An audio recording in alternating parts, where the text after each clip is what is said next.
Have you ever wondered why the second Monday of October, a day once known as Columbus Day, is now celebrated in many parts of the United States as Indigenous Peoples Day? Well, it's a tale that takes us on a journey through time, highlighting the triumphs and challenges faced by the original inhabitants of this land.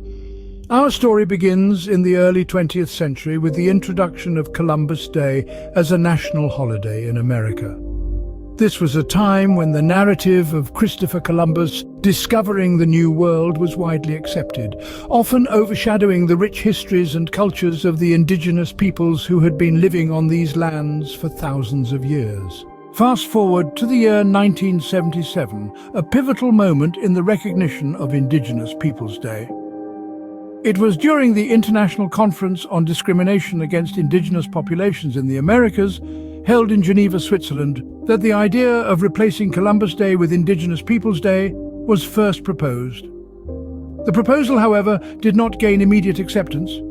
It took another 16 years before the city of Berkeley, California, would become the first city in the United States to officially replace Columbus Day with Indigenous Peoples Day in 1992.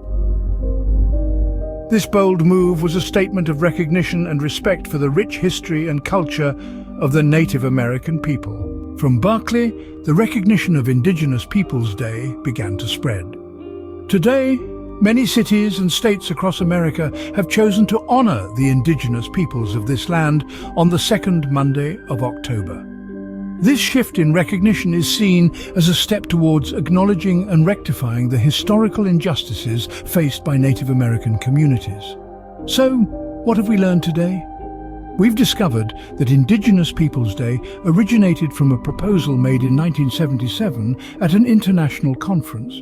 This proposal was an attempt to shift the narrative from the discovery of the New World by Columbus to acknowledging the rich histories and cultures of the indigenous peoples who were living here long before Columbus.